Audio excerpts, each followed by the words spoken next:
Good evening and welcome to tonight's special segment. I'm Sankavi from Tamils for Harris. As we near an important time in American politics, we are looking into how this election will significantly affect women's health and reproductive rights.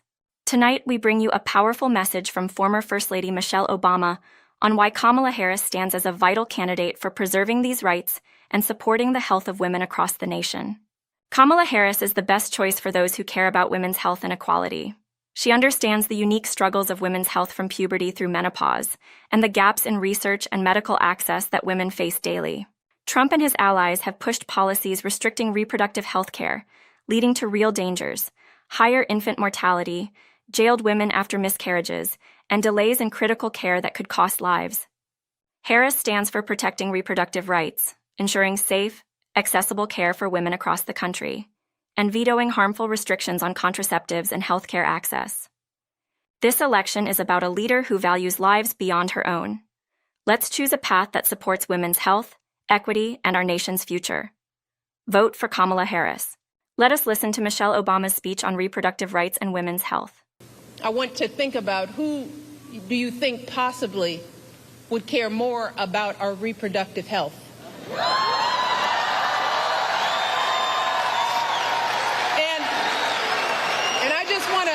Take a moment with this particular question, because there is so much that gets lost in the conversation about women's reproductive rights.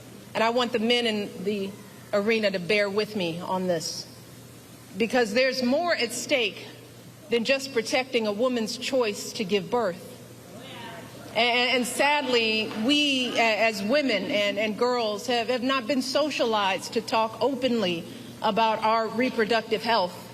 We've been taught instead to feel shame and to hide how our bodies work. Some young girls enter puberty not knowing what to expect. Too many of us suffer with severe cramps and nausea for days on end every single month.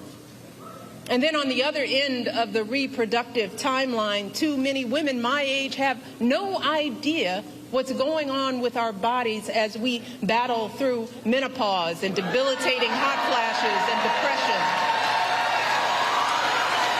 See, fellas, most of us women, we suck up our pain and we deal with it alone.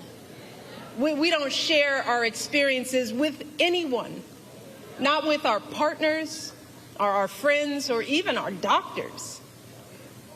Look, a woman's body is complicated business, y'all. Yes, it brings life, and that's a beautiful thing. But even when we are not bearing children, there is so much that can go wrong at any moment. Every woman here knows what I'm talking about. An unexpected lump, an abnormal pap smear or mammogram, an infection, a blockage, all of which could be early signs of a variety of life-threatening cancers.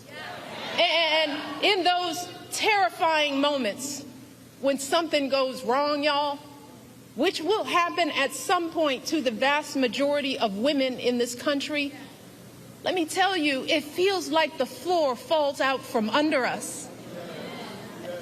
In those moments, all we have to rely on is our medical system. In those dark moments, all we have to rely on is our faith in a higher power and the experience of doctors to get us the care we need in a timely manner. And look, I don't expect any man to fully grasp how vulnerable this makes us feel, to understand the complexities of our reproductive health experiences. In all honesty, most of us as women don't fully understand the breadth and depth of our own reproductive lives, you know? And that's because our experiences are often neglected by science. There's a huge disparity in research funding for women's health. And if you happen to look like me and report pain, you're more likely to be ignored, even by your own doctors, studies show. So let me take a minute to help folks especially the men in our lives, to get a better sense of what could happen if we keep dismantling parts of our reproductive care system piece by piece, as Trump intends to do. I want folks to understand the chilling effect, not just on critical abortion care, but on the entirety of women's health, all of it.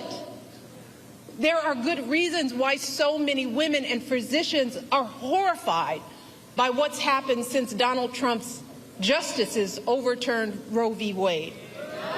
We're seeing women scrambling across state lines to get the care they need. Just this week, a major medical journal reported that after Roe was overturned, infant mortality in this country rose, in large part because women are being forced to carry fetuses that won't survive to term. One woman spent 22 days in jail on murder charges after she miscarried in her own bathroom. We are seeing doctors unsure if they can treat ectopic pregnancies. Doctors being told they can't treat a woman until she becomes so close to death that only a life of the mother exception will allow them to act. So just imagine the profound effects for all of us if Donald Trump wins this election. In states that are already putting abortion bans into effect, his FDA could further outlaw patchwork systems of telehealth appointments and mail-order pills, thereby eliminating the last remaining protections for women in those states.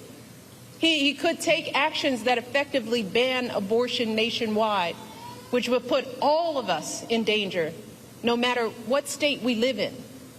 We will see more doctors hesitating or shying away from providing life-saving treatments because they are worried about being arrested.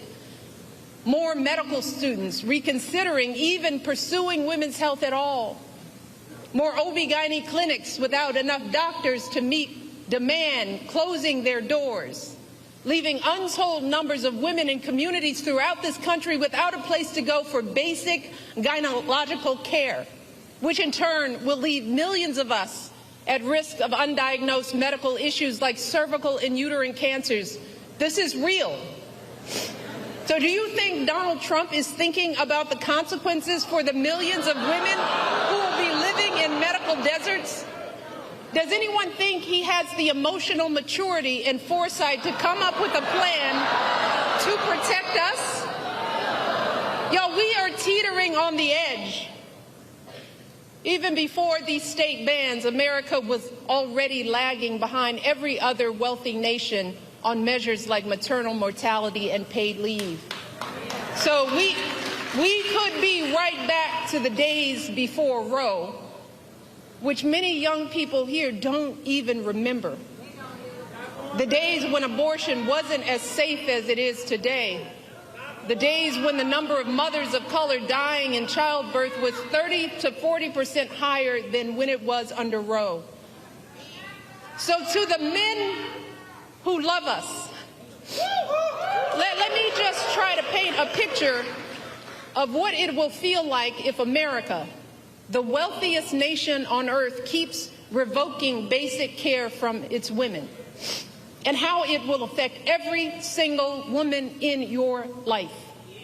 Your girlfriend could be the one in legal jeopardy if she needs a pill from out of state or overseas, or if she has to travel across state lines because the local clinic closed up.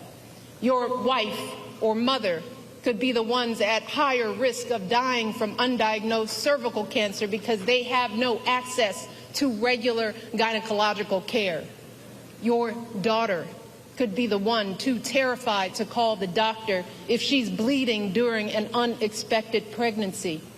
Your niece could be the one miscarrying in her bathtub after the hospital turned her away. And this will not just affect women, it will affect you and your sons. The devastating consequences of teen pregnancy won't just be borne by young girls, but also by the young men who are the fathers. They too will have their dreams of going to college, their entire futures totally upended by an unwanted pregnancy. If you and your partner are expecting a child, you will be right by her side at the checkups, terrified if her blood pressure is too high, or if there's an issue with the placenta, or if the ultrasound shows that the embryo was implanted in the wrong place, and the doctors aren't sure that they can intervene to keep the woman you love safe. If your wife is shivering and bleeding on the operating room table during a routine delivery gone bad, her pressure dropping as she loses more and more blood, or some unforeseen infection spreads and her doctors aren't sure if they can act, you will be the one praying that it's not too late. You will be the one pleading for somebody, anybody, to do something. And then there is the tragic but very real possibility that in the worst case scenario, you just might be the one holding flowers at the funeral. You might be the one left to raise your children alone. See, these are just some of the ways women die during childbirth. And I don't want to be a downer, y'all. But in many cases, there is no warning, and things go bad very quickly. And when it happens, every second of hesitation or delay can lead to devastating outcomes. So I am asking y'all from the core of my being to take our lives seriously. Please,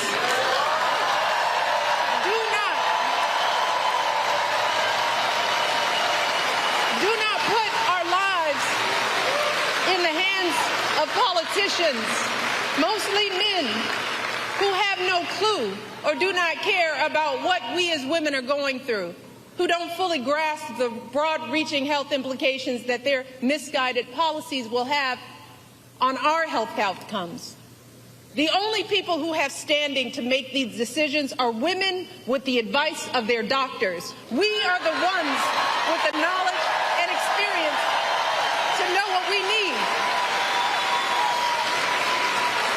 So please, do not hand our fates over to the likes of Trump, who knows nothing about us, who has shown deep contempt for us. Because a vote for him is a vote against us, against our health, against our worth. And let me tell you all, to think that the men that we love could be either unaware or indifferent to our plight is simply heartbreaking. It is a sad statement about our value as women in this world. It is both a setback in our quest for equity and a huge blow to our country's standing as a world leader on issues of women's health and gender equality.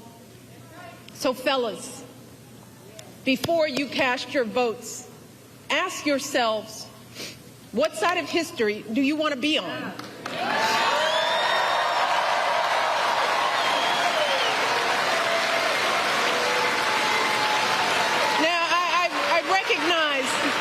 That there are a lot of angry, disillusioned people out there, upset with the slow pace of change. And I get it. It is reasonable to be frustrated. We all know we have a lot more work to do in this country. But to anyone out there thinking about sitting out this election or voting for Donald Trump or a third-party candidate in protest because you're fed up, let me warn you, your rage does not exist in a vacuum. If we don't get this election right, your wife, your daughter, your mother, we as women will become collateral damage to your rage.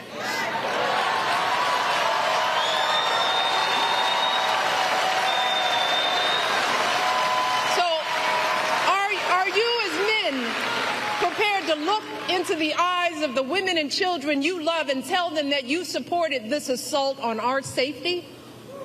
And to the women listening, we have every right to demand that the men in our lives do better by us.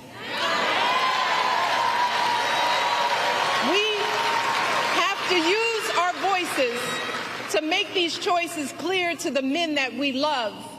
Our lives are worth more than their anger and disappointment. And we are more than just baby-making vessels.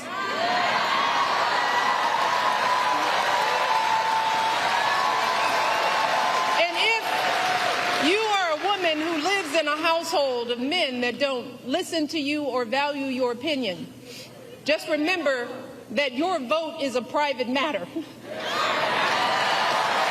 Regardless of the political views of your partner, you get to choose. You get to use your judgment and cast your vote for yourself and the women in your life. Remember, women, standing up for what is best for us can make the difference in this election. So let us use our voices in these final days to make it plain to the men in our lives that we need to stand not with Trump, but with us. We need them to vote for the only candidate in this race who will protect our lives. We need them to vote for Kamala Harris. Kamala, she will fight to restore our reproductive freedoms and defend our health. Kamala will fight for our access to life-saving emergency care and maternal care in every state. Kamala will veto any abortion ban or bill that restricts access to contraception or IVF. Kamala will expand access to birth control and abortion pills. And she will do all of this not because she's a woman, but because she's a decent human being.